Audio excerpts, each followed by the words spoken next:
Hello everyone. आज हम लोग लेक्चर नंबर 5 में आगे बढ़ेंगे, लेकिन उससे पहले हमने जो आपको लास्ट लेक्चर में जो क्वेश्चन दिया था, जो कि एक टेस्ट का क्वेश्चन था, एक सिंपल सा क्वेश्चन था। इस टाइप का क्वेश्चन 1 मार्क्स 2 मार्क्स में आता रहता है।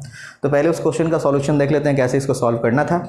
उसके बाद हम आपको बताएंगे आगे हम लोग आज क्या पढ़ने वाले हैं। तो सबसे पहले इस क्वेश्चन को सॉल्व कर लेते हैं। क्वेश्चन आपके पास ऑलरेडी पहले से लिखा हुआ है और हमने उसे बोर्ड पे फिर से एक बार लिख दिया है। क्वेश्चन है the dimension of a block is 100 metre by 1 metre by 1 metre. The specific resistance यानी कि इसका रेसिस्टिविटी दे रखा है। The specific resistance of the material of the block is 4 × 10⁻⁶ ohm metre. Calculate its resistance across its surface faces, sorry square faces. ये important term है। Resistance निकालना है कौन से फेस के अक्रॉस, तो स्क्वायर फेस के अक्रॉस। तो हम लोग एक क्यूब बनाएंगे, क्यूबॉइड बनाएंगे, जिसका कि इस तरह का कोई डायमेंशन हो। तो देखो इस तरह का डायमेंशन में ये लेंथ है, ये विड्थ है और ये हाइट है। तो लेंथ जो होगा वो आपका कितना है, 100। इसका एक छोटा सा डायग्राम हम आपके सामने बनाते हैं। बिना डायग्राम के ये सवाल आपको उतनी अच्छे समझ में आएगा नहीं। तो चलिए 3 डायमेंशनल सरफेस हम यहाँ पे बनाने की कोशिश करते हैं।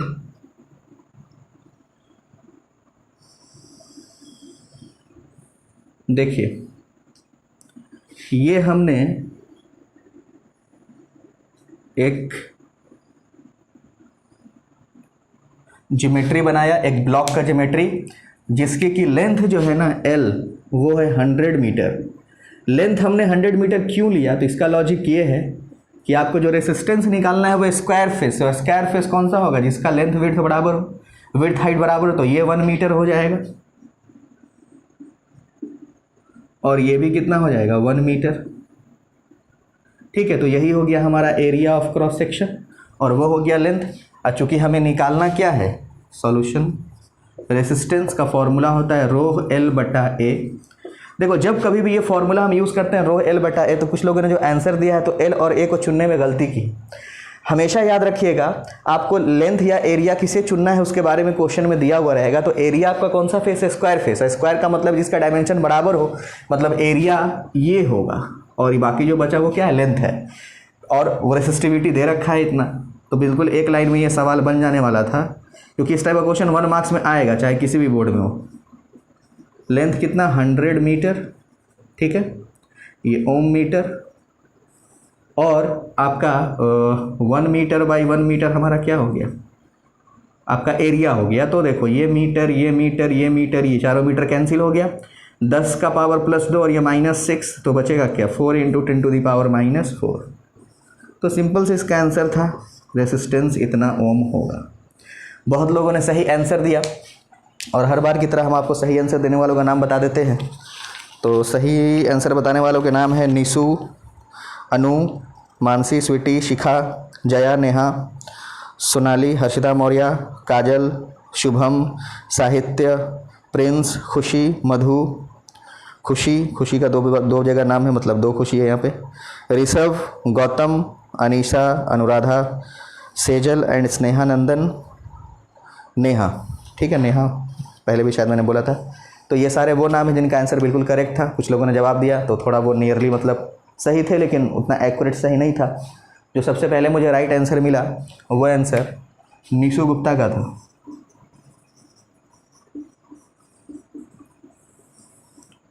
तो ये आपका राइट आंसर है। देखिए हमने जो भी नाम लिया उसमें मैक्सिमम लड़कियों के नाम थे। तो लड़के भी कोशिश करें, क्वेश्चन को अटेम्प्ट करें और ज़्यादा से ज़्यादा जवाब, मैक्सिमम जवाब वो हम तक पहुंचाएं करेक्टली कम टाइम में। तो जल्दी से इसे नोट कर ले जिनसे नहीं हुआ था। तो फिर आज के लेक्चर में हम आप लोगों को कुछ एनसीईआरटी का क्वेश्चन बताते हैं, क्योंकि हम लोग पढ़ रहे थे ग्रुपिंग ऑफ रेसिस्टर। तो ग्रुपिंग ऑफ रेसिस्टर आप क्लास 10th में भी पढ़े हो। तो अगर जिनको पिछला सवाल समझ में नहीं आया था तो एक सवाल और हम ग्रुपिंग ऑफ रेसिस्टर का भी लेंगे और आपको समझाने की कोशिश करेंगे। तो पहले आप जल्दी से क्वेश्चन नोट कीजिए, फिर हम आपको आगे लेकर चलते हैं।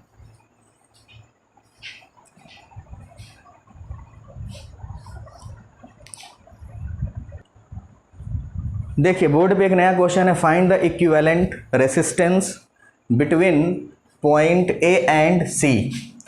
देखिए एक सर्किट बना हुआ है सिंपल सा, और उसके ए और सी पॉइंट के बीच में इक्विवेलेंट रेसिस्टेंस हमें फाइंड करना है। इक्विवेलेंट रेसिस्टेंस का मतलब यहाँ टोटल 5 रेसिस्टेंस है, पांचों की जगह पे एक रेसिस्टेंस आपको लगाना है। जब भी ऐसा सवाल हो क्लास 10th में आपने पढ़ा होगा, सीरीज पैरेलल आप पता कीजिए। नहीं पता चले तो जिस दो पॉइंट के बीच में कह रहा निकालने के लिए आप एक पॉइंट से करंट को इन कराइए और दूसरे पॉइंट से करंट को उतना ही आउट कराइए, तो जहाँ सेम करंट जाएगा आपको पता चल जाएगा वो सीरीज में है, और जो बाकी बच जाएगा फिर देख लेंगे उसको नया डायग्राम बना के वो सीरीज में आता है कि पैरेलल में आता है। बार बार आपको डायग्राम बनाना पड़ेगा, तो थोड़ा सा जिनको नहीं याद है वो क्लास 10th का अपना थ्योरी रिवाइज कीजिएगा जाकर। तो देखिए हमें ए और सी के बीच में चाहिए ना, तो मान लो कि हमने पॉइंट ए से, देखो एक नया तरीका है, करंट को इन करा दो। जाने का कितना रास्ता होगा? 3, I1 इधर, I2 इधर और I3 इधर। जो जिसके इसके बीच में कहेगा, जहाँ से पहले कहेगा वहाँ से इन, अब बाद वाले पॉइंट से आउट। तो यहाँ से I3 यहाँ पहुँचेगा, तो देखो ये I3 3 ओम में भी गया और ये I3 7 ओम में भी गया, तो मतलब ये दोनों सीरीज में, सेम करंट हमने बताया था सीरीज। I1 9 ओम में भी जाएगा और I1 5 ओम में भी जाएगा, तो ये भी किस में? सीरीज में। और I3 यहाँ से जाएगा, ठीक है, और फिर आकर के सी पॉइंट पे सब मिल जाएगा और सब तीनों मिलकर फिर से क्या बन जाएगा? I।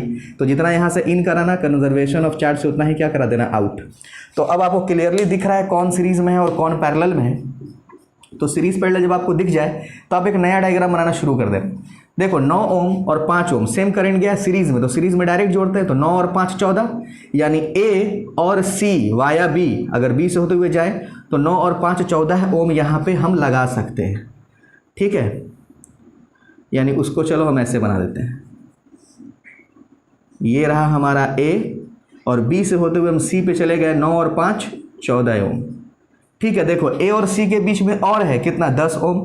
तो ऐसे इसको बनाओ, ये रहा ए और ये रहा सी, कितना ओम है यहाँ पे?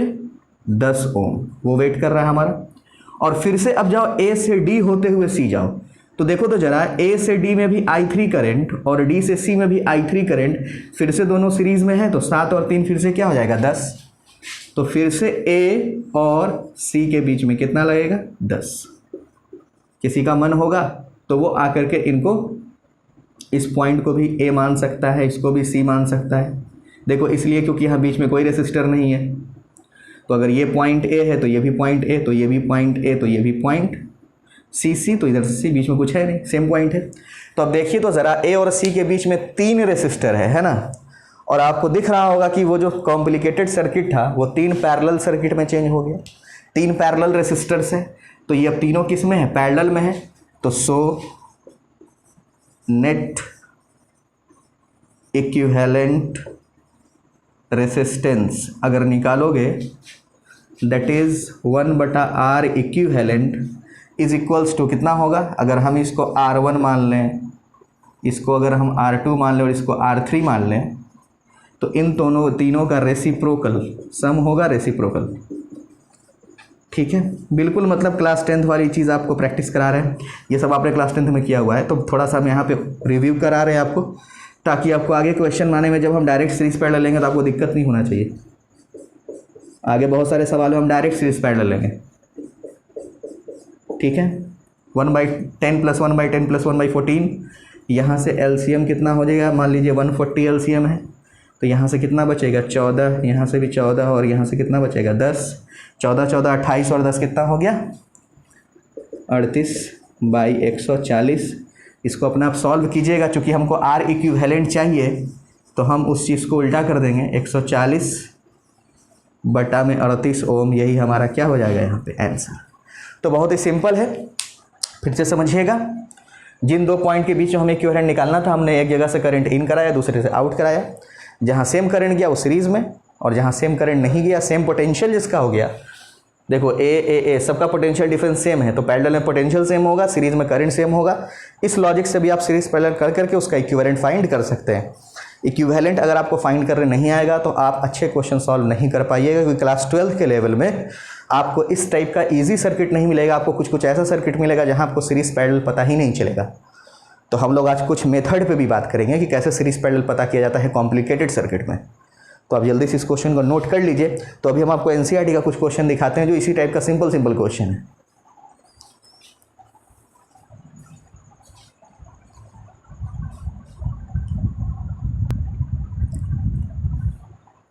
देखिए क्वेश्चन नंबर 2 एनसीईआरटी बोर्ड पे लिखा हुआ है, A battery of EMF 10 volt and internal resistance 3 ohm is connected to a resistor, किसी resistor से connected है.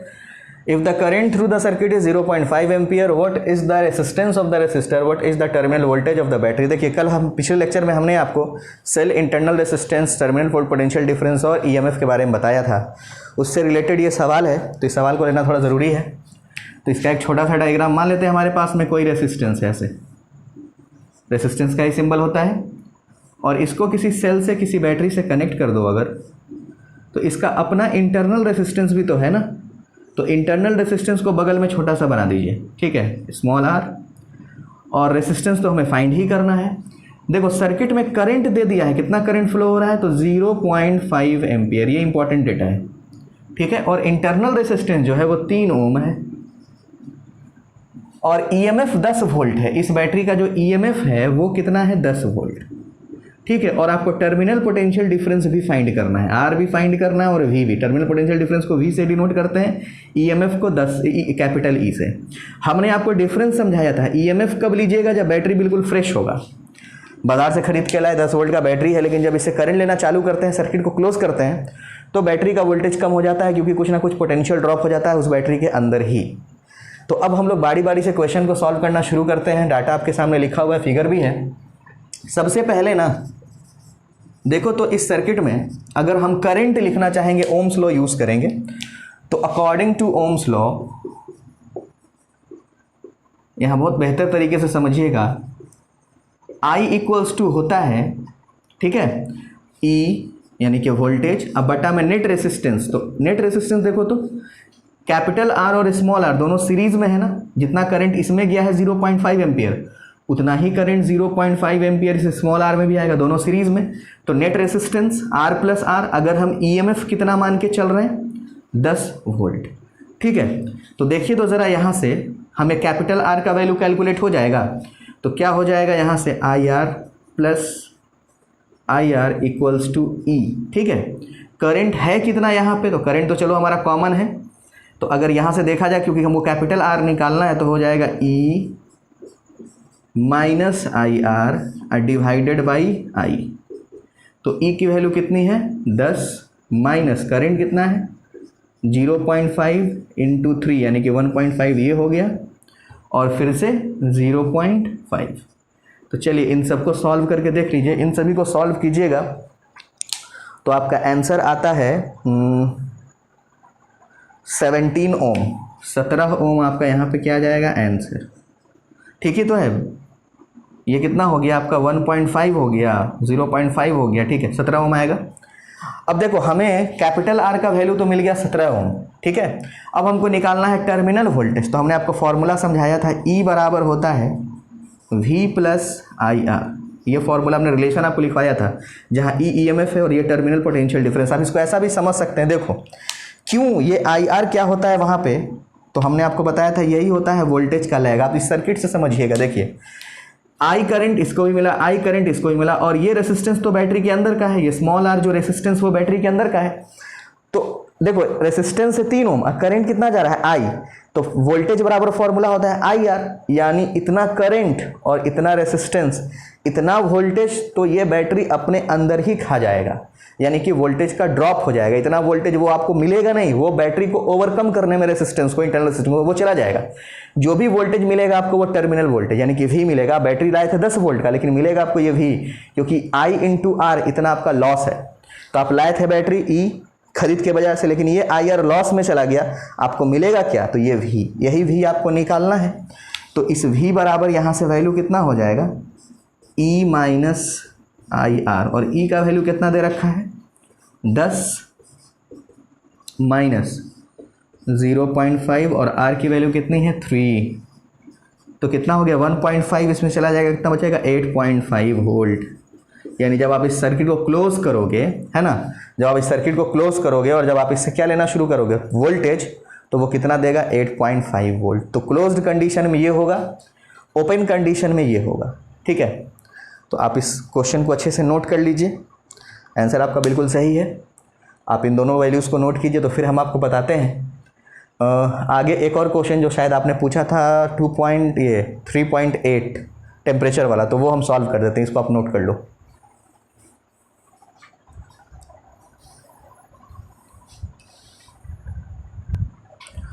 देखिए जो क्वेश्चन आप लोगों ने पूछा था एनसीईआरटी का 3.8, क्योंकि हमने आपको होमवर्क में टेम्परेचर डिपेंडेंस ऑफ रेसिस्टिविटी या रेजिस्टेंस से रिलेटेड 3 क्वेश्चन होमवर्क में दिया था, तो उसमें का एक क्वेश्चन 3.8 आपने हमसे पूछा था।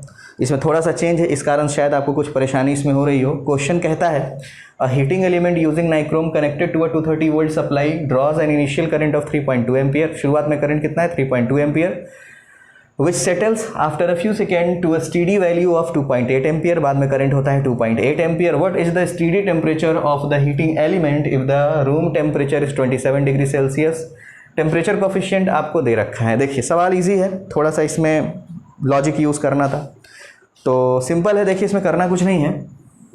सबसे पहले तो आपको इनिशियल डाटा देखिए, एक नाइक्रोम कनेक्टेड है दो, अच्छा वोल्टेज देखो इसका फिक्स है 230 वोल्ट, ठीक है। इनिशियल करंट कितना है, इनिशियल करंट कितना है I1 हम कह दें 3.2 एम्पियर, दैट इज I1।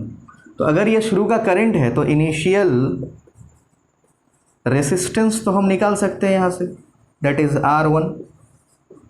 कितना हो जाएगा, रेसिस्टेंस बराबर फॉर्मूला क्या होता है, वोल्टेज अब बटा में कितना करंट है ना, V इक्वल्स टू I, और वहाँ से आ जाएगा।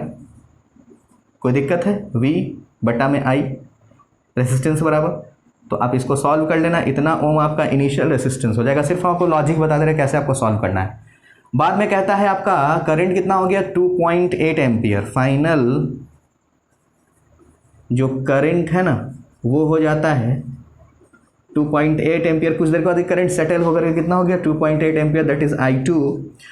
तो आपका जो फाइनल रेसिस्टेंस होगा which is denoted by R2, that is, देखो वोल्टेज तो सेम है, 230 वोल्ट का ही सप्लाई होता है, वो तो चेंज करेगा नहीं, जनरली घरों में 230 वोल्ट का ही सप्लाई होता है, और डिवाइडेड बाई 2.8। इतना ओम क्या है आपका, ये R1 है और ये R2 है।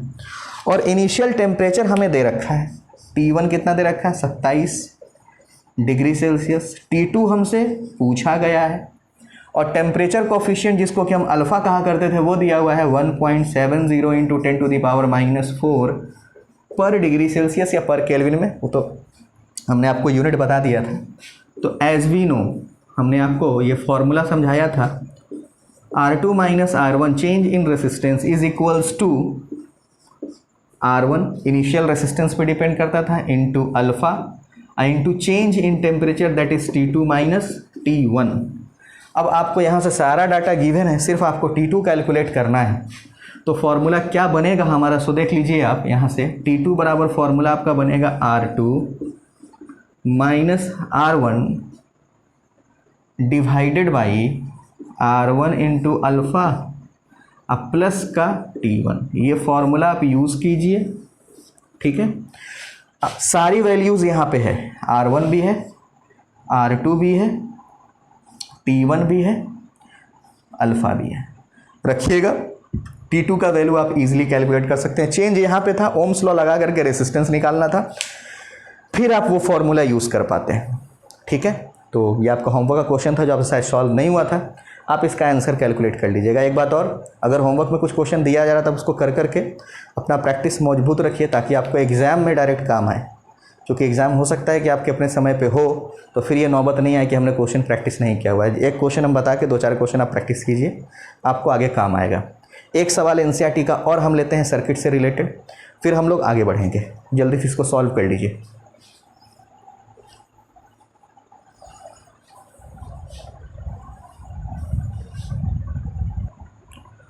देखिए एनसीईआरटी क्वेश्चन नंबर 3.20 का सी पोर्शन यानी सी पार्ट बोर्ड पे बना हुआ है फिगर के साथ। इसका रेसिस्टेंस फाइंड करना है equivalent between point A and B. और इस क्वेश्चन में 2 पार्ट और है, ए और बी। तो ए और बी आप खुद से सॉल्व करने की कोशिश कीजिएगा। क्वेश्चन नंबर 3.20 का ए और बी आप सॉल्व कीजिएगा, सी हम सॉल्व कर देते हैं। क्वेश्चन में कहता है 2 फिगर है ए और बी, इसमें कहता है ए वाले में और बी वाले में आपको इक्विवेलेंट रेसिस्टेंस फाइंड करना है पॉइंट ए और पॉइंट बी के बीच में, दोनों जगह। बी वाला पहले सॉल्व कर लेते हैं, बड़ा इजी दिख रहा है बिल्कुल। देखो हमने कहा था पॉइंट ए और पॉइंट बी, तो जहाँ से चाहिए आपको रेसिस्टेंस इक्विवेलेंट वहाँ से इन कीजिए करंट। तो देखो यही आई करंट हर जगह तो घूमता रहेगा ना, कहीं पर भी ब्रांचिंग नहीं है, कहीं करंट जाने का रास्ता नहीं है, करंट वैसे ही घूमता घूमता घूमता बी से बाहर हो जाएगा और हर जगह सेम करंट है। जब करंट सेम है तो सारा का सारा किस में है, सीरीज़ में। देखने में आपको लग रहा होगा पैरेलल है, लेकिन ये पैरेलल नहीं है, क्योंकि देखो करंट सब जगह सेम, एक ही वायर है। इसको खींच दिया जाए ऐसे, अगर हम चाहें तो इसको अगर ऐसे खींच दें, सीधा कर दें, तो कुछ ऐसा हो जाएगा। ए और बी के बीच में टोटल ये 5 रेसिस्टेंस आपको दिखेगा। अगर इस वायर को खींच के सीधा कर दिया जाए तो कुछ ऐसा हो जाएगा। सबका रेसिस्टेंस है आर आर आर और आर। तो सीरीज़ में इक्विवेलेंट रेसिस्टेंस निकालने का तरीका होता है, सबको डायरेक्ट जोड़ दीजिए, तो 5 बार जोड़िएगा तो आंसर कितना हो जाएगा, 5R। बहुत ईजी है, और हम बार बार कह रहे हैं आपके 1 मार्क्स के क्वेश्चन के लिए बिहार बोर्ड में ज़्यादा इंपॉर्टेंट है। सीबीएसई बोर्ड में भी ऐसा क्वेश्चन आ सकता है। चलिए इस पे आइए। तो देखिए, तो एक जैसा आइडेंटिकल 4 सर्किट है ना, अगर एक को हम सॉल्व कर ले और 4 से गुना कर दे, सबका हो जाएगा। सब में 4-4 रेसिस्टेंस है, हर ग्रुप में 4-4 रेसिस्टेंस है। ऊपर वाले का रेसिस्टेंस 1-1 ओम है और नीचे वाले का 2-2 ओम है। तो अगर मान लो हम एक सेगमेंट सॉल्व कर लें और 4 से गुना कर दें, हमारा काम हो जाएगा। तो बस एक सेगमेंट को आप सोचिए, अगर आप यहाँ से करंट आई भेजिएगा तो जाने का यहाँ से 2 रास्ता, कुछ करंट इधर कुछ करंट इधर। मान लीजिए इधर गया I1 और इधर गया I2, तो यही I1 यहाँ से होता हुआ यहाँ आएगा और यही I2 यहाँ से होता हुआ यहाँ आएगा। और सेम प्रोसीजर फिर से, I1 इधर सेम रेसिस्टेंस और I2 फिर इधर घूमेगा, I1 इधर I2 इधर घूमेगा। तो देखिए जिन दोनों में सेम करंट गया, इसमें और इसमें, ये दोनों सीरीज़ में और ये दोनों सीरीज़ में। तो अगर सिर्फ इस इतने को सोच रहे हैं, सिर्फ इतने, मान लो ये पोर्शन सी है, तो सिर्फ हम AC को सोच रहे हैं, बाकी हम चारों के लिए सेम काम करेंगे। जो आंसर आएगा 4 से गुना कर देंगे, जो भी आंसर आएगा 4 से गुना करेंगे। सिर्फ AC को सोचो अगर आप, तो ऊपर वाला सीरीज़ में है तो 1 + 1 कितना हो गया, 2 ओम, और 2 और 2 ये भी कितना हो गया, 4 ओम। तो अब अगर देखा जाए ना, तो A पॉइंट और ये पॉइंट C हमने माना था C, तो 2 ओम और 4 ओम जो है ना, वो किस में हो गया, पैरेलल में। तो इसका जो R इक्विवेलेंट होगा 1/, वो निकलेगा 1/2 + 1/4, पैरेलल में है। तो 1/R इक्विवेलेंट कितना हो जाएगा, 4 दूना 8 नीचे, और ऊपर में 4 और 2 6, 2 से कट गया 3/4। यानी एक्चुअली में इसका जो R इक्विवेलेंट आएगा वो तो उल्टा होता है, यानी कि 4/3। यानी इस सर्किट का जो रेसिस्टेंस होगा इक्विवेलेंट, वो होगा 4/3 ओम A और C के बीच में। अब ऐसा 4 ग्रुप है ना, तो हमें तो निकालना है नेट इक्विवेलेंट। तो R नेट का वैल्यू क्या होगा, जो वैल्यू 4/3 आया उसको 4 से गुना कर दो, यानी कि 16/3 ओम। तो ये सर्किट को सॉल्व करने का हमने आपको बहुत ही बेसिक तरीका बताया, जिसका यूज़ करके आप अच्छे क्वेश्चन को सॉल्व कर सकते हैं। अब देखो, हम लोग वैसे सर्किट के बारे में बात करने जा रहे हैं जहाँ पे आपको पता नहीं चलेगा कि वो सीरीज़ में है या पैरेलल में है। तो हम अब यहाँ से कुछ मेथड्स आपको बताएंगे to find the equivalency of circuits. और बेसिकली हम आपको यहाँ पे 3-4 तरह के नेटवर्क पे 3-4 तरह के रूल पे बात करेंगे। तो यहाँ से अब आपको रूल वाइज सीखना होगा।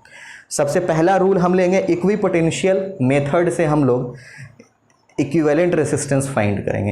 इक्विपोटेंशियल सरफेस, इक्विपोटेंशियल पॉइंट्स चुन के, जहाँ का पोटेंशियल बराबर हो। तो सबसे पहले मेथड पे जाएं, उससे पहले आप इसे नोट कर लेना अच्छे से, और A और B आप खुद सॉल्व करके देखना इस क्वेश्चन का।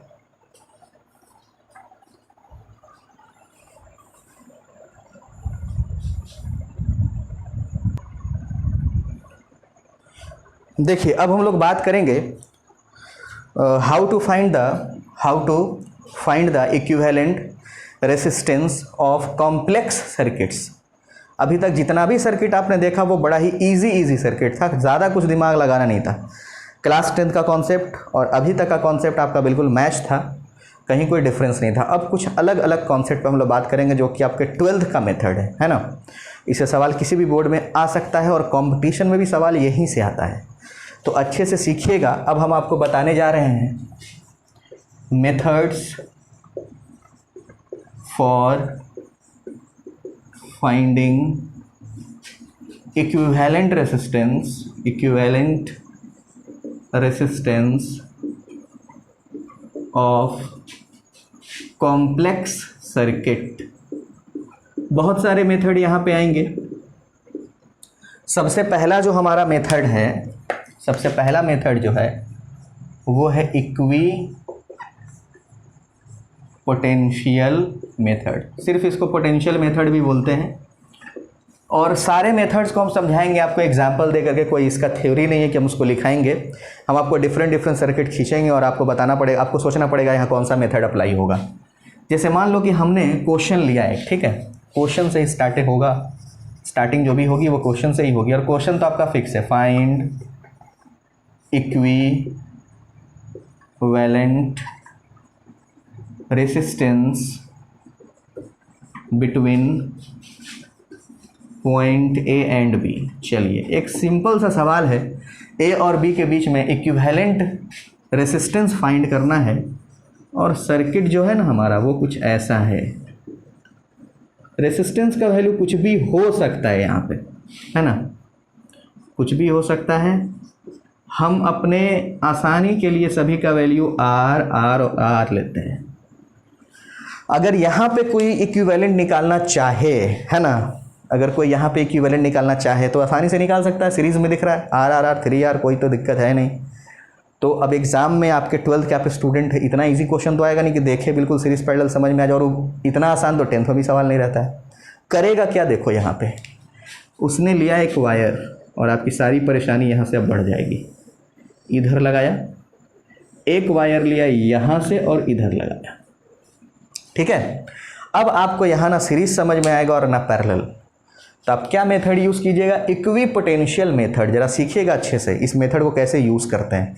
इक्वी का मतलब बराबर, क्या बराबर, बराबर कहने का मतलब याद रखिएगा, सर्किट एलिमेंट आपका सेल होता है, रेसिस्टर होता है, कैपेसिटर होता है। अगर मान लो मेरे पास में एक सिंपल सा ऐसे वायर है ना, और इसको हमने ऐसे बैटरी से कनेक्ट कर लिया, समझिएगा अच्छे से, ये ए और ये बी, ये ए हो जाएगा और ये बी। क्यों हो जाएगा, क्योंकि देखो यहाँ और यहाँ कोई रेसिस्टेंस या कोई बैटरी कुछ है नहीं यहाँ पे। तो अगर मान लो कि ये बैटरी V वोल्ट का है, तो यहाँ का पोटेंशियल अगर V होगा तो A और B के बीच का पोटेंशियल डिफरेंस अगर हमको पता चलना हो तो VA माइनस VB अगर लिखना तो V होगा। अगर मान लो हम बाजार से 10 वोल्ट का बैटरी खरीद के लाए तो A और B के बीच का पोटेंशियल डिफरेंस 10 वोल्ट होगा ना, तो अगर V वोल्ट का होगा तो VA माइनस VB कितना होगा, V। तो अगर पॉइंट A, अगर हम मान लो A का वोल्टेज ही मान ले V, तो B का वोल्टेज क्या होगा, तो कॉमन सेंस की बात है कि 0, तब ना A में से B को घटा देंगे तो आंसर V आ जाएगा। उसी तरीके से यहाँ कुछ है नहीं, तो जितना पोटेंशियल यहाँ का होगा उतना ही पोटेंशियल यहाँ का, और जितना पोटेंशियल यहाँ का होगा उतना ही पोटेंशियल यहाँ का, क्योंकि बीच में कोई रेसिस्टेंस वगैरह कुछ है नहीं जो जहाँ पोटेंशियल का ड्रॉप हो, जहाँ पोटेंशियल गिरे, कोई तो खाने वाला है नहीं पोटेंशियल को। इसी लॉजिक का ना यूज़ हम लोग यहाँ पे करेंगे, जहाँ कुछ नहीं होगा, मतलब कोई रेसिस्टेंस नहीं होगा, कोई सेल नहीं होगा, तो हम उसको उसी नाम से रिप्लेस कर देंगे, हम उसको इक्वी पोटेंशियल मानेंगे। चूँकि A और ये A, अगर मान लो ये A नहीं होता, अगर ये X होता, तो जितना पोटेंशियल A का होता उतना ही पोटेंशियल X का होता, तो हम इसको X ना बोल के A भी बोल सकते हैं, क्योंकि बीच में कुछ है नहीं, कोई ड्रॉप नहीं है, रेसिस्टेंस फ्री है। इस लॉजिक का यूज़ अब ज़रा आप यहाँ पे करो, तो देखो जब इस लॉजिक का यूज़ वहाँ पे करोगे ना, तो आपको कुछ ध्यान में रखना होगा बात। जैसे देखो अगर ये पॉइंट A है, तो देखो तो ज़रा यहाँ जब पहुँचोगे यहाँ पर, तो इन दोनों के बीच में कुछ नहीं है, ना कोई रेसिस्टेंस है ना कोई सेल है, तो अगर ये A है तो ये भी A। और देखो तो ज़रा, ये ऐसे गया वायर, ऐसे और ऐसे, तो ये पॉइंट A, और देखो अगर ऐसे हम ऐसे जा रहे हैं तो कोई रेसिस्टेंस है क्या, इस तार में कोई रेसिस्टेंस नहीं है, तो ये इक्वी पोटेंशियल होगा, ये A है तो ये भी क्या होगा, A, ठीक है। अब इधर से स्टार्ट करते हैं, अगर ये B है तो यहाँ तक पहुँचोगे तो कुछ है, कुछ नहीं है, तो ये B, तो इसका नाम भी B। अगर कुछ होता, याद रखिएगा, रेसिस्टेंस होता वहाँ पे, तो B नहीं देते, नाम चेंज कर देते। जैसे देखो यहाँ से जब यहाँ आओगे तो ये B है तो ये A है, क्यों है, क्योंकि बीच में रेसिस्टेंस है। अगर नहीं होता तो ये B, तो ये भी B हो जाता। अब इधर चाहिए तो ज़रा मूव कीजिए ऐसे नीचे से यहाँ, ये तो ज़रा इस पॉइंट का क्या नाम होगा, आप सबको दिख रहा होगा, ये B, यहाँ कोई रेसिस्टेंस नहीं, तो ये भी क्या होगा, B। एकदम लॉजिक क्लियर है, बिल्कुल अलग कंसेप्ट आपके लिए, प्रैक्टिस करोगे समझ में आएगा। अभी तक सारी बात आपको बिल्कुल क्लियरली समझ में आई, जहाँ कुछ नहीं है सेम नाम हम लिख देंगे, ठीक है। अब आप इस सर्किट को देखो कैसे एकदम आसान बना लोगे। देखो कितना नाम है यहाँ पे, A है और B है, उसके अलावा कोई नाम नहीं है। तो एक काम कीजिए, जरा A को लिखिए यहाँ, अब बी को लिखिए यहाँ, और ए और बी के अलावा कुछ और होता ना तो उसको उसके बीच में लिखा जाता। इसके बाद एक सवाल हम ऐसा लेंगे जहाँ बीच में भी कुछ आए, ठीक है, पहले इसको समझिए। अब देखिए तो जरा ए और बी के बीच में कितना कितना रेसिस्टेंस है। देखो ये ए और बी के बीच में आर रेसिस्टेंस, ए और बी के बीच में पहला रेसिस्टेंस है आर, पहला ये मिल गया हमको आर। फिर से देखो ए और बी के बीच में कितना है आर, बी और ए कहें या ए और बी कहें बात बराबर है। तो फिर से ए और बी के बीच में आर है तो उसको हम ऐसा बना सकते हैं, ये रहा ए और ये रहा बी, कितना रेसिस्टेंस है आर।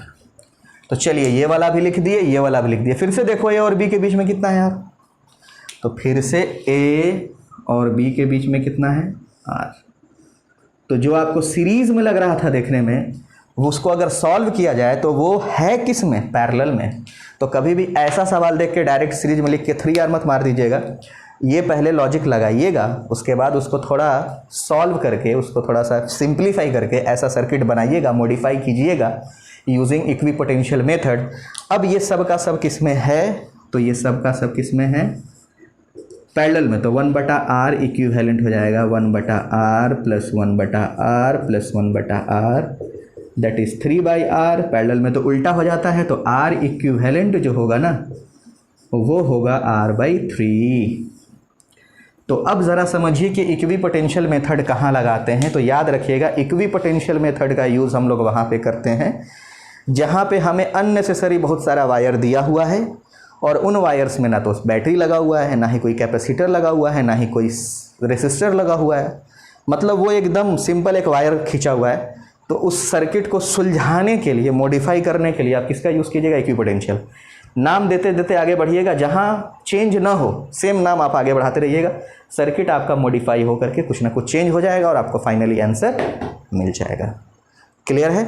इसका एक एग्जांपल और आपको देते हैं, उसके बाद फिर फर्दर आपको एक क्वेश्चन प्रैक्टिस के लिए दे देंगे। जल्दी से इसको नोट कर लीजिए।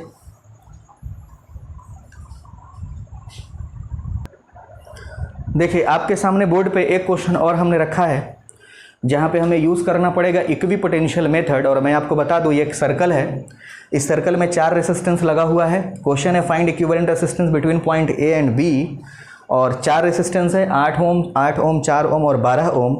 और ये जो आपका सवाल है ना, ये किसी मेडिकल के ही कॉम्पिटिटिव एग्जाम में आया था, यानी किसी मेडिकल एग्जाम का क्वेश्चन है। तो जो लोग प्रिपरेशन कर रहे हो नीट का, पीएमटी का, उन थोड़ा ध्यान से देखना कैसे यहाँ पे लॉजिक यूज़ करते हैं हम लोग इसका। इक्विपोटेंशियल, जब कभी इस टाइप का सर्कुलर दिख जाए ना जहाँ पे एक्स्ट्रा वायर्स आपको नजर आए, देखो कैसे एक्स्ट्रा वायर है यहाँ पे ए है ना, देखो तो कहीं कोई रेसिस्टेंस नहीं, एक्स्ट्रा वायर कितना सारा लगा हुआ है ना, एक्स्ट्रा वायर लगा हुआ है। तो जब भी एक्स्ट्रा वायर दिख जाए इक्विपोटेंशियल मेथड यूज़ कीजिए और इस सर्किट को क्या कीजिए, मॉडिफाई कीजिए, एक नया सुलझा हुआ सर्किट बनाए जहाँ दिखे कि ये सीरीज़ में है या पैरेलल में है।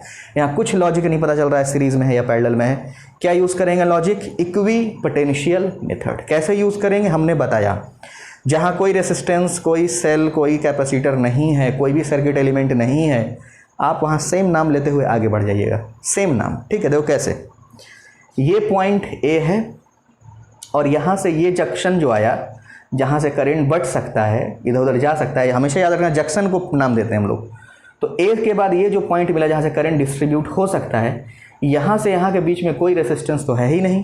तो अगर ये ए है तो ये जगह भी क्या हो जाएगा, ए। और लॉजिकली सोचिए ना, आप अगर आगे बढ़िएगा इस आर्क में तो फिर एक जंक्शन मिलेगा यहाँ पर जहाँ से कि करंट के बढ़ने की उम्मीद है, लेकिन कोई रेसिस्टेंस नहीं है, तो इस जगह को भी हम लोग क्या बोल दिया करेंगे, ए। लेकिन अब इसको ए मत बोल देना, देखो यहाँ पे क्या आ गया, रेसिस्टर आ गया, तो ये पॉइंट ए नहीं होगा, अब इसको इधर से सोचना पड़ेगा। समझ गए? तो देखो तो ये बी है, यहाँ कोई रेसिस्टेंस नहीं, तो इस जगह पे जहाँ मेरा मार्कर है क्या नाम होना चाहिए, अब आप सोचिए, खुद से बोलिए, बी होगा, ए होगा या कुछ और नाम होगा। तो सोचो, तो ये बी, कोई रेसिस्टेंस नहीं, तो ये भी क्या होगा, बी। ठीक है, और कोई जंक्शन छूट गया क्या, रूल है सारे जंक्शन का नाम आपको देना पड़ेगा। एक जंक्शन छूट रहा है भैया, ये वाला है ना, और ये जंक्शन क्या होगा, ए होगा कि बी होगा, सोचिए जरा आप। देखो ये ए है, लेकिन यहाँ तो रेसिस्टेंस है, नाम तो ए होगा नहीं। इधर से भी आइए, रेसिस्टेंस ए तो होगा नहीं, इधर से भी आइए तो बी होगा नहीं क्योंकि 4 ओम का रेसिस्टेंस है। जहाँ रेसिस्टेंस आ जाए नाम बदल दीजिएगा, कोई ज़रूरी नहीं है कि हर जगह ए और बी ही आए। तो चलिए हम इसका नाम बदल करके इस जगह को नाम दे देते हैं पी। एक नया नाम इंट्रोड्यूस हो गया पी।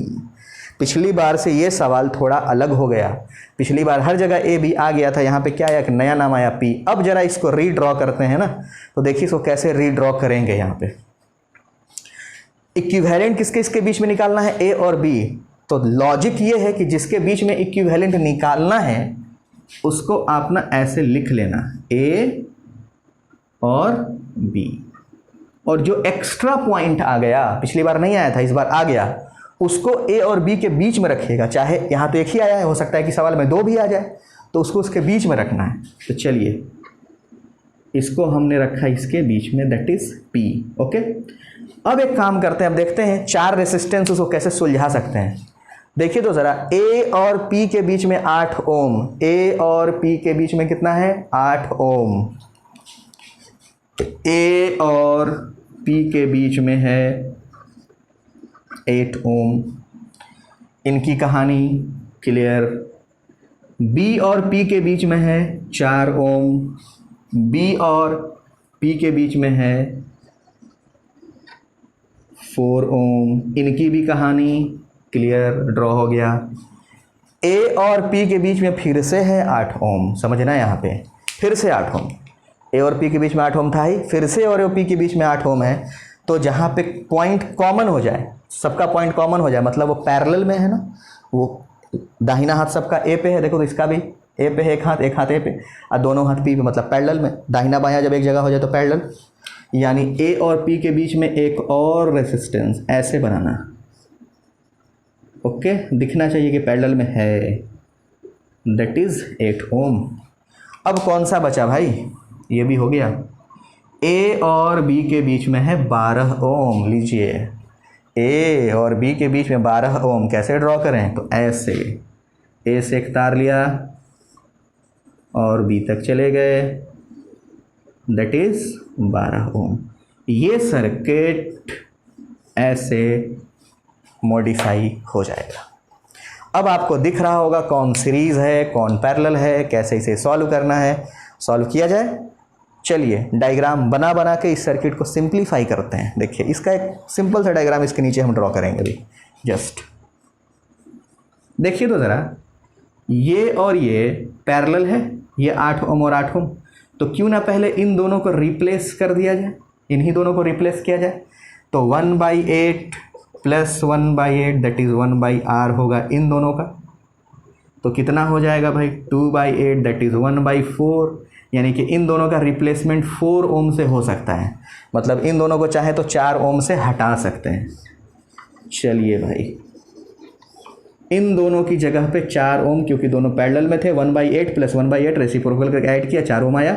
और ये 4 ओम पहले से है, ये पॉइंट P है, ये पॉइंट A है और ये पॉइंट B है, और A और B के बीच में कितना है अभी, 12 ओम और है। अब देखिए 4 ओम और 4 ओम हम क्या बोलते थे, करंट A से भेजो, तो यहाँ से करंट बटेगा I1 I2, फिर से करंट आके यहाँ मिल जाएगा I1 I2। तो देखिए तो सेम करंट गया 4 ओम में या 4 ओम में, मतलब ये दोनों किस में है, सीरीज़ में है। तो जो नया फिगर ड्रॉ होगा उसमें 4 ओम सीरीज़ में करके जोड़ दें। तो सीरीज़ में करके अगर इसको जोड़ दोगे तो 4 अब प्लस 4 कितना हो गया, 8 ओम। 4 अब प्लस 4 हो गया 8 ओम। कैसे कैसे हम डायग्राम बना रहे हैं, हम एरो देते चले जा रहे हैं। ये आपका क्वेश्चन था, नंबर 1 था डायग्राम, ये 2, ये 3 और ये 4th नंबर यानी कि लास्ट डायग्राम। तो ये 4 और 4 कितना हो गया, 8, नीचे में 12, 8 और नीचे में कितना है 12, ये A रहा और ये B। देखो तो सिंप्लीफाई हो गया क्या। अब आपको क्लियरली दिख रहा होगा कि 8 और 12 किस में है, पैरेलल में। यानी अगर हम 8 और 12 को सॉल्व कर दें मुझे नेट आंसर मिल जाएगा। तो चलिए जहाँ क्वेश्चन था वहीं पे हम इसका सॉल्यूशन लिख देते हैं। 8 और 12 का नेट सॉल्यूशन यानी कि 1/r इक्विवेलेंट 1/8 प्लस 1/12।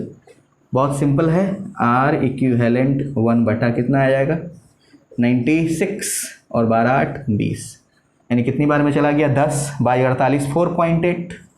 तो नेट आर इक्विवेलेंट कितना हो गया 4.8 ओम। ये सवाल किसी मेडिकल के एग्जाम में आया हुआ था, सो हमने आपको सॉल्व कर दिया। नेट आंसर इसका कितना है, इन दोनों को कितने से रिप्लेस करोगे, इन दोनों का रिप्लेसमेंट कितना होगा 4.8 ओम। 4.8 ओम लगा दीजिए, ये सर्किट आपका पूरा इक्विवेलेंट रेजिस्टेंस आपको मिल गया। हमने आपको 2 एग्जाम्पल दिया इक्विपोटेंशियल मेथड का, अच्छे से समझना है, अच्छे से नोट करना है। फिर भी कहीं अगर कन्फ्यूज़न बचता है तो आप डायरेक्टली कॉल करके मैसेज करके पूछिए, हम फिर से आपको समझाएंगे। ठीक है, जल्दी से इसको नोट करो। तो हम आपको आज के टेस्ट का एक क्वेश्चन दे देते हैं।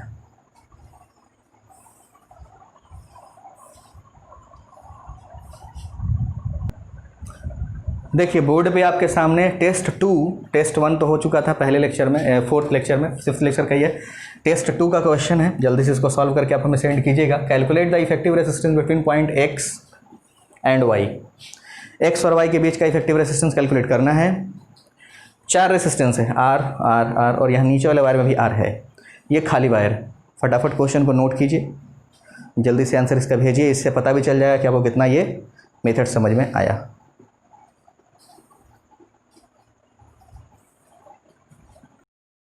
देखिए आपने एक मेथड सीखा इक्विपोटेंशियल मेथड, ठीक है, वो मेथड आपको क्लियर हो गया होगा, कहाँ यूज़ करना है ये हमने आपको बता दिया। अब मान लो अगर हमें कुछ सवाल ऐसा मिले जहाँ पे बहुत सारा रेसिस्टर इनफाइनाइटली कनेक्टेड हो, मतलब रेसिस्टेंस लगातार है तो है उसका मतलब infinite numbers of resistors are connected either in series or in parallel और इन बोथ, है ना, मिक्स्ड ग्रुपिंग भी हो सकता है, और आपको वहाँ करंट निकालने को बोल दे, इक्विवेलेंट रेसिस्टेंस निकालने को बोल दे, तो वहाँ का लॉजिक क्या होगा। यानी अब हम लोग चल रहे हैं रूल नंबर 2 में। तो अब आप लोग रूल नंबर 2, क्योंकि लिखने की जगह नहीं, हमने क्वेश्चन से समझाने की कोशिश किया है, तो आपको हम रूल, जो जब आप ये क्वेश्चन नोट कर रहे होंगे तो अब आपके रूल नंबर 2 है, जहाँ पे आपको फाइंड करना है equivalent resistance of infinite resistors. Topic है आपका रूल नंबर 2 है ये। रूल नंबर 1 आपने देख लिया है, रूल नंबर 2 आप सॉल्व करने जा रहे हैं, जहाँ पे आपको सीखना है कैसे हम सॉल्व करेंगे इनफाइनाइट नंबर्स ऑफ रेसिस्टर्स का रेसिस्टेंस, इक्विवेलेंट रेसिस्टेंस कैसे निकालते हैं। यानी आपका सिंपल, आपका लॉजिकल अगर आपको देखा जाए तो टॉपिक है how to find equivalent resistance of infinite resistor. ये अभी आपका टॉपिक है। चूँकि ये टॉपिक हमने नहीं लिखा क्योंकि हमने डायरेक्ट क्वेश्चन लिखा, और वो क्वेश्चन आपके एनसीईआरटी के एडिशनल में है भी। क्वेश्चन थोड़ा सा और इससे आगे है। क्वेश्चन क्या है ये आप टॉपिक बना लीजिए पहले, और ये क्वेश्चन आपके किसी भी बोर्ड के लिए बड़ा ही इम्पॉर्टेंट है। क्वेश्चन नंबर 3.21 कहता है डिटरमिन द करंट। टॉपिक ये है आपका, determine the current drawn from a 12 volt supply with internal resistance 0.5 ohm by infinite network shown in figure. Each resistor has 1 ohm resistance. देखिए बड़ा ही अच्छा क्वेश्चन है जिसका डायग्राम की हमने बना रखा है। क्वेश्चन है, देखो ये जो डैश डैश देख रहे हो ना, मतलब ये है कि इस तरह का जो सर्किट है, अरेंजमेंट है, ये जो लैडर आप देख रहे हो सीढ़ी नुमा ये जो बना हुआ है, ये बिल्कुल एकदम लगातार इनफिनिटली ऐसे अरेंज्ड है। कैसे अरेंज्ड है भाई, तो 1 ओम ऊपर नीचे और बीच में भी 1 ओम, फिर वही देखो ये जो 3 का ग्रुपिंग है इसको ऐसे समझो, 1 ओम 1 ओम 1 ओम 1 ओम 1 ओम 1 ओम 1 ओम 1 ओम 1 ओम, ये इनफिनिटली है। 5 ही हमने आपको दिखाया, 5 नहीं है, ऐसा हजारों हो सकता है। और इसके एंड पे एक 12 वोल्ट का बैटरी लगाया और आपको करंट निकालने को बोला, और उस बैटरी का इंटरनल रेसिस्टेंस है 0.5 ओम। अब चूंकि करंट तक हमें जाना है तो करंट क्या होता है, V/R। ओम्स लॉ कहता है जो हमारा करंट होता है वो क्या होता है, अगर हम इसको सॉल्व करना शुरू भी करेंगे तो I = V/R। तो V तो चलो पता है कि 12 वोल्ट का बैटरी है, लेकिन रेसिस्टेंस तो हमें टोटल पता होना चाहिए ना।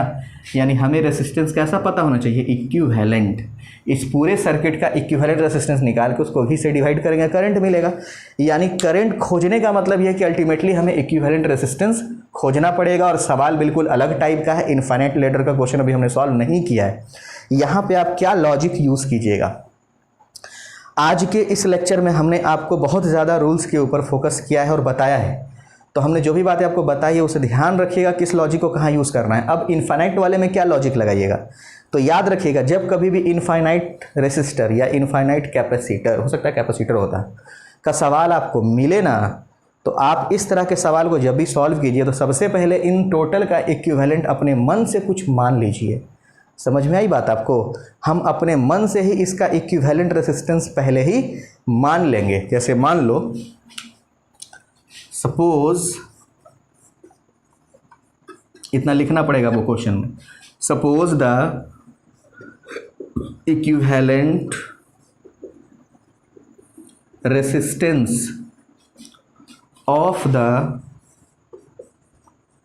नेटवर्क इज, क्या मानने का माने, चलो आर मान लेते हैं।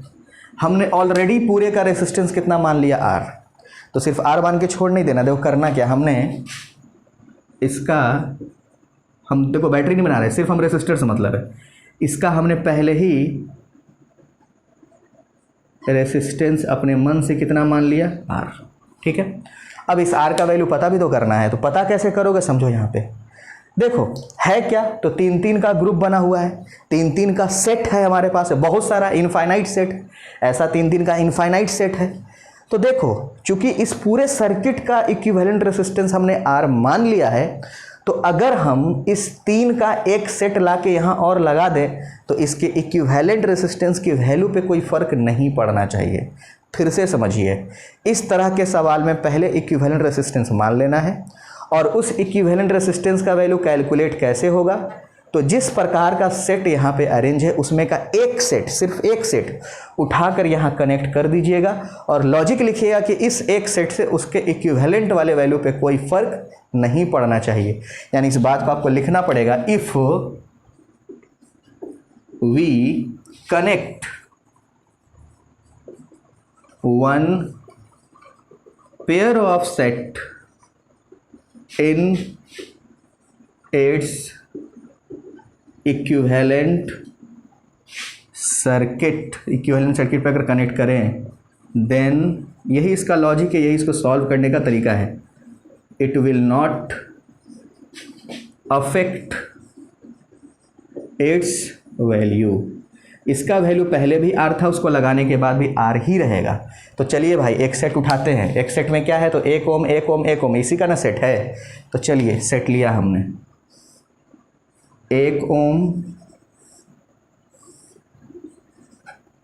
1 ओम और 1 ओम। तो आपका सर्किट जो है ना वो अब छोटा हो गया, वो अब कुछ ऐसा हो गया, और यहाँ पे सेल लगा है, सेल की कहानी बाद में करेंगे। तो ये ऊपर वाला सर्किट कुछ ऐसा बन गया, यानी इस इक्विवेलेंट रेसिस्टेंस में इस टाइप का एक सेट ला के लगा देंगे तो इसकी इक्विवेलेंट वैल्यू पे कोई फर्क नहीं पड़ेगा। आप एक काम कर लीजिए, क्वेश्चन नोट कर लीजिए, इस डायग्राम को बनाइए, इसको बनाइए और इन बातों को नोट कर लीजिए ताकि हम इसमें आगे प्रोसीड कर सकें। जल्दी से नोट कीजिए।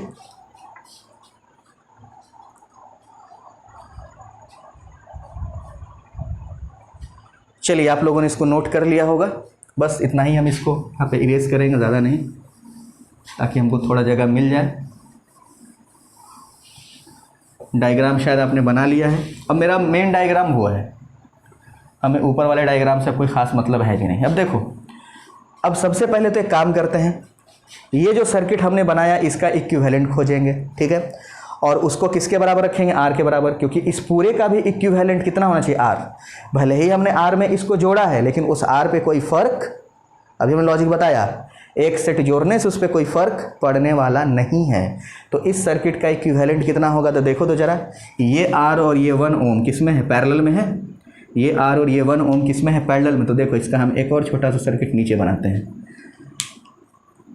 ये आर और ये 1 ओम किस में है, पैरेलल में। तो इसका क्या हो जाएगा इक्विवेलेंट, आर का और 1 ओम का 1/r प्लस 1/1 कितना हो जाएगा, देखिए तो इसका इक्विवेलेंट नीचे एलसीएम हो जाएगा r, ऊपर में हो जाएगा 1 + r, ठीक है।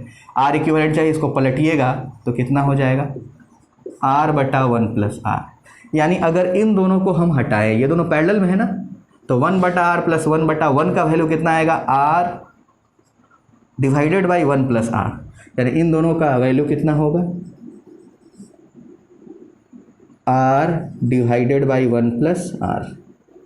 ऊपर में कितना है 1 ओम, इधर में भी कितना है 1 ओम। चलिए ये सर्किट कुछ ऐसा हो गया। अब देखिए तो ज़रा, ए से अगर करंट आएगा और बी तक जाएगा तो सब सेम करंट बहेगा, तो अब तीनों किस में हो गया, सीरीज में। सो नेट इक्विवेलेंट रेसिस्टेंस कितना हो जाना है, R divided by 1 plus R, plus तीनों सीरीज में है तो 1 + 1 कितना हो गया 2, ये हो गया इसका नेट रेसिस्टेंस। और ये होगा किसके बराबर, फिर से हम आपको लॉजिक समझा रहे हैं, इन सभी का रेसिस्टेंस होना आपको आर ही के बराबर, क्योंकि इसको लगाने से इस पर कोई फर्क नहीं पड़ा। हम बार बार इस बात को रिपीट कर रहे हैं ताकि ये बात आपको समझ में आए। क्या लॉजिक था हमारा, हमने पहले ही इसका रेसिस्टेंस मान लिया था ना, कितना इसका रेसिस्टेंस हमने मान लिया था आर, और हमने कहा था कि इसके लगाने पे भी इसके रेसिस्टेंस पे कोई फर्क नहीं पड़ेगा, यानी इन सबको सॉल्व करके भी वो किसके बराबर आना चाहिए, आर के बराबर। तो हमेशा इनफाइनाइट लैडर के सवाल में आपके पास में क्या हो जाएगा, तो एक आपके पास में क्वाड्रेटिक इक्वेशन बनेगा। देखिए ज़रा यहाँ से एलसीएम हो गया कितना, 1 + आर प्लस गुना कर दो तो 2 + 2r = आर। क्रॉस मल्टीप्लाई अगर हम करते हैं तो कितना हो जाएगा, r + r यानी कि 3r प्लस का 2 बराबर में r प्लस का r²।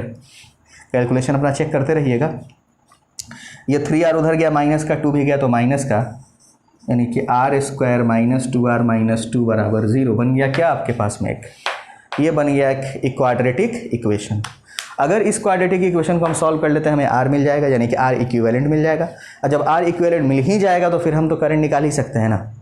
तो आप एक काम कर लीजिए, जल्दी से इन सारी बातों को नोट कर लीजिए, फिर हम इसको सॉल्व करते हैं इस इक्वेशन को, फिर हम आपको आगे बताएंगे। जल्दी से नोट कर लीजिए।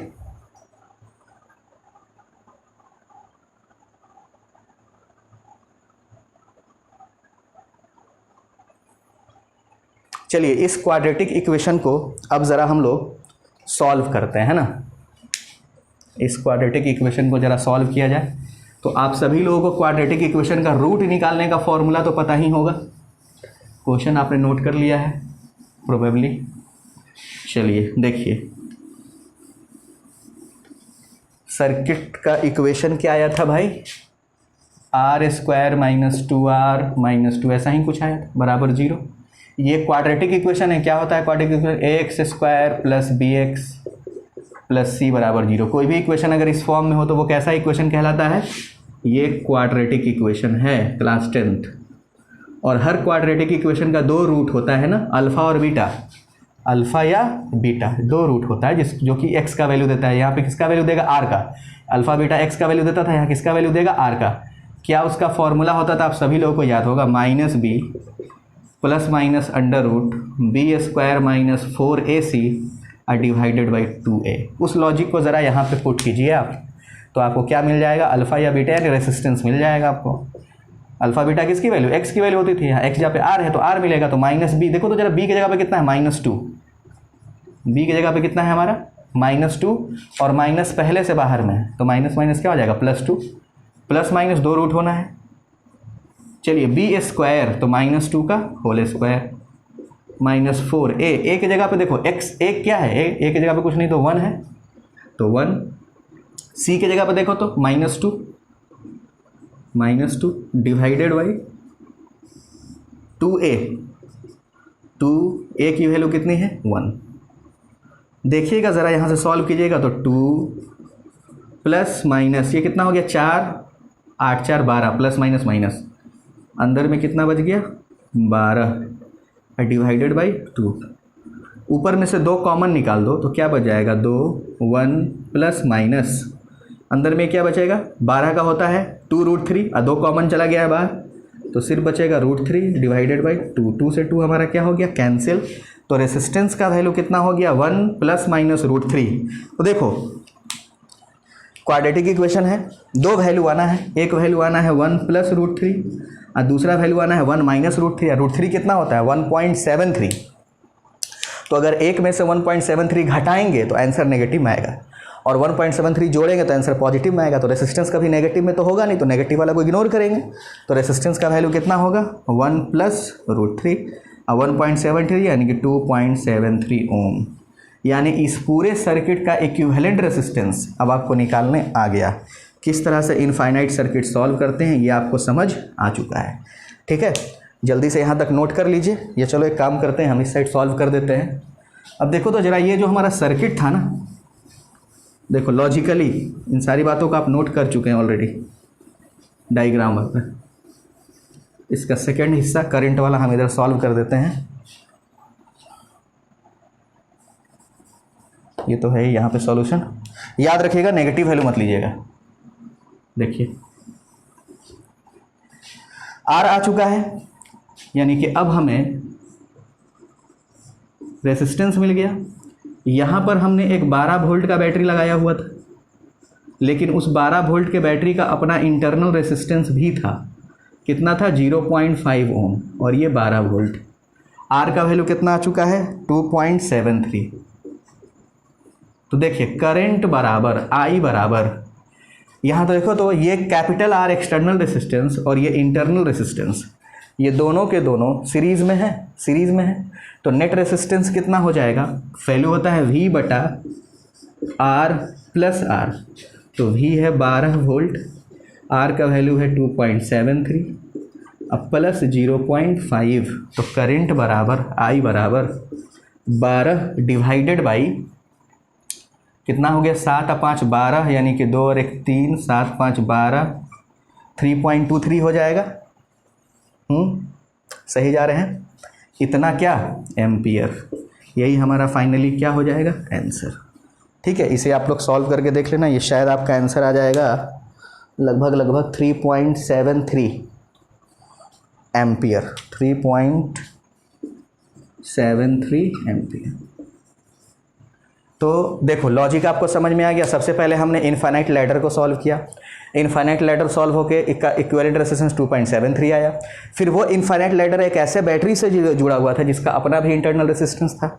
तो जब करंट निकालेंगे तो सारा रेजिस्टेंस अकाउंट में लेंगे। तो ये रेजिस्टेंस और जो हमने कैलकुलेट किया रेजिस्टेंस सीरीज में हो गया। तो net resistance R plus R, current बराबर V बटा R, वोल्टेज दे रखा है, वहाँ से हम लोग सॉल्व कर लिए। तो आज आपने 2 मेथड सीख लिया, नया लॉजिक सीख लिया। और आज का क्लास काफ़ी इंपॉर्टेंट था क्योंकि इसी सेक्शन से न्यूमेरिकल आपके बोर्ड में आएगा। जितना न्यूमेरिकल हमने आपको डील किया वहीं से कुछ ना कुछ न्यूमेरिकल आपके बोर्ड के एग्जाम में आने का चांस, इसीलिए अच्छे से इसको समझना है। अगले लेक्चर में हम लोग बात करेंगे किरचॉफ्स लॉ पे, चैप्टर 3 का सबसे इम्पॉर्टेंट लेक्चर किरचॉफ्स लॉ। अगले लेक्चर में हम लोग उसी में चलेंगे। अब हम लोग बहुत करीब हैं इस चैप्टर को ख़त्म करने के। किरचॉफ्स लॉ बाकी है, थोड़ा बहुत वर्क एनर्जी और पावर का कॉन्सेप्ट बाकी है, और उसके बाद में आपका इलेक्ट्रिकल इंस्ट्रूमेंट आता है। तो अब बस क्वेश्चन प्रैक्टिस करेंगे हम लोग। ओके, आज के लिए इतना ही। Thank you.